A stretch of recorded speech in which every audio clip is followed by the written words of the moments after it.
Hi everyone, welcome to Lola's Frugal Life. This is episode number 292, and this is my weekly meal plan episode. So please stick around for a few quick words from our sponsor, and we'll get right into the show. Are you in the mood to learn something new? Well, Skillshare is now offering 1 month free of Skillshare Premium. Unlock a passion, side hustle, or new professional skill with thousands of classes in design, business, and more. Start your 1 month free trial now by using the link within the podcast notes for this episode. There's no commitment and you can cancel at any time. So why not go ahead and learn a new skill that you have always wanted to have? Hi everyone, welcome back to my weekly meal plan. In this episode each week, I share with everyone what's on my meal plan for my family for the upcoming week. It's just for dinners. This episode comes out every Wednesday. The meal plan starts on Saturday. And I do have a blog version of this meal plan with links to any recipes that I mentioned that can be found at lolasfrugallife.com. I mostly meal plan to save money, save time, make life easier to know what's for dinner. I don't go crazy about trying to make new recipes all the time. So you will notice a lot of rotation of certain things. I kind of have like a rotation plan that I follow. And then if I have time or energy, I'll add in some new recipes here or there. But it's not my biggest priority when meal planning. It's more just to have something to know that we're going to have for dinner tonight. So this week's meal plan starts on Saturday, April 9th. So this Saturday, we are having honey chicken stir fry, which is from allrecipes.com. This is like a typical stir fry with chicken and vegetables, and then it's served over white rice. So that's just going to be like a one dish kind of meal. So I'm not making any other sides with that because it's got the rice, the chicken, the vegetables. So that is all I'm making for Saturday. For Sunday, I'm going to do baked ham and cheese party sandwiches, which is also from allrecipes.com. This is something that I just kind of make every once in a while. It's not like a typical meal that I usually make, but it's just something kind of fun. And I figured as the weather is getting nicer, I could make that with some potato salad on the side, and it would just make like kind of like for like a nice like entry to spring type meal. So the baked ham and cheese party sandwiches are basically just like you get these small little dinner rolls and you slice them in half and you layer them with ham and Swiss cheese, and then you make this mixture melted on the stovetop of like Dijon mustard and Worcestershire sauce and stuff like that. I think that might mostly be it. Oh, and butter. I don't know if I said that. But it's like butter, Dijon mustard, and Worcestershire sauce. And then, I'm probably not saying that right, but anyway. And then you just like brush it over top of the sandwiches, and then you bake it in the oven. And I think they come out really good. We're going to do Hellman's potato salad on the side. That's from food.com. So that's what we're going to have for that meal. I'm not doing a vegetable that night. I'm just going to do the potato salad and the sandwiches. For Monday, we're going to do hamburgers. We do these every other Monday. So I don't really have a recipe for the hamburgers. I just take ground beef and make it into a patty and cook it up on the stove. Sometimes I'll add a little bit of McCormick hamburger seasoning. I'm also going to make best ever turkey burger, which is from delish.com. I made these last time and they were really good. I thought that they were going to be like way too mushy because the recipe called for adding egg to it, but no like breadcrumb or anything to absorb some of that egg. So they were kind of like really soft. And when I put them in the pan, I was like, how are these even going to stay together? But they did stay together.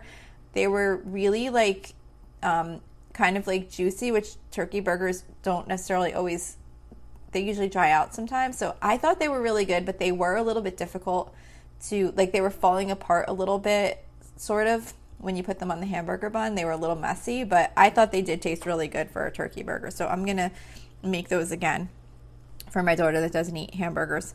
And then I'm also going to do the oven fresh seasoned potato wedges from allrecipes.com, which I always make with the hamburgers usually, and then just a can of vegetarian pork and beans.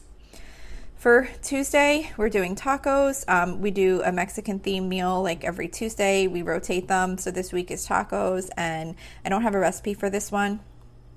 I pretty much just, put out some hard shells and soft shells. I make some, I use ground chicken lately to make the taco meat. And I just season it really with some seasoned salt and chili powder. I don't buy the taco seasoning. And then, of course, I just put out like some lettuce, tomato, cheese, sour cream, avocado, all that kind of stuff for toppings.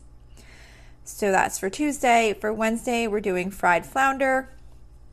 Again, I don't have a recipe for that. I just buy the individually frozen pieces of flounder and I defrost whatever we need for that night. And then I just dip it in egg and breadcrumb and fry them up. And then for a side, I'm going to do cheesy instant pot rice and vegetables, which is from the saltymarshmallow.com. So this is a really easy instant pot side dish. And I kind of use it as one, like kind of two sides in one because it's got the rice and the vegetables all together and cheese. So you pretty much just put the rice and the vegetables and I forget water or vegetable broth or something like that, or chicken broth, I forgot, whatever, but you put it in the Instant Pot and you just cook it, and then when it's done you just mix in the cheese, so it's really pretty quick and easy side to make. For Thursday, we usually do either breakfast for dinner or soup and grilled cheese because that's the night I go food shopping, so I try and make things a little bit easier. So this week we're going to be doing slow cooker corn chowder, which is from damndelicious.net, and I really love this. It's so good. It does call for like ears of corn, but I just use canned corn and it comes out just fine. I just kind of estimate, I think I usually use like 2 cans of corn for the soup, and you do need an immersion blender because at the end of cooking the soup in the crock pot all day, you take the immersion blender and just kind of run it through the soup to kind of blend up the corn so that it's more like a creamy consistency. So that's the only thing. You do kind of need that tool, but it's really good. And then what's great is that it'll be pretty much done when I get home, and then I just cook up some grilled cheese to go on the side with it. So that is for Thursday, and then the last meal on the meal plan is for Friday, April 15th, which we're going to be doing creamy herbed pork chops, which is from allrecipes.com. I think I've mentioned before, when I make this, I don't actually make the creamy part, not for any reason other than I just usually try and make things simpler, and I don't normally feel like making the creamy part, although it's probably delicious, but I still just love this recipe just for the cooking of the pork chops in butter and Montreal steak seasoning. It's so simple and easy, and I think they come out so good. And we use the bone-in pork chops, and I just think they taste so good just simply by cooking them up in the hot butter and then seasoning them with the Montreal steak seasoning. So I'm doing that, and then for a side, we're going to do bow tie primavera, which is from delish.com.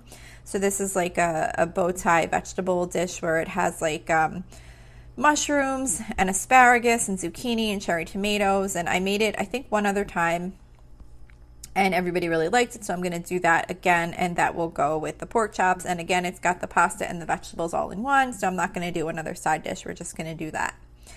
So that's it for this week's meal plan. As I mentioned, the blog post can be found on my website at lolasfrugallife.com if you're looking for any links to any of these recipes. Don't forget, you can always email me with any questions or suggestions at lolasfrugallife@gmail.com. You can follow me on Instagram and Facebook at lolasfrugallife. And you can also join our private listeners group at facebook.com/groups/lolasfrugallife. And if you enjoy the show, please make sure to subscribe on Apple Podcasts, Spotify, YouTube, or wherever you listen from. And I would really love it if you would screenshot the show and tag me on Instagram so I can see that you're listening. Also, if you can please take a couple of seconds to rate and review the podcast, that would be really helpful to me. Those ratings and reviews are what help the show get found by other listeners. Also, if you're interested, there is a link to financially support the podcast in the episode details. So that's it for today. Thank you so much for listening, and I hope you have a really awesome day.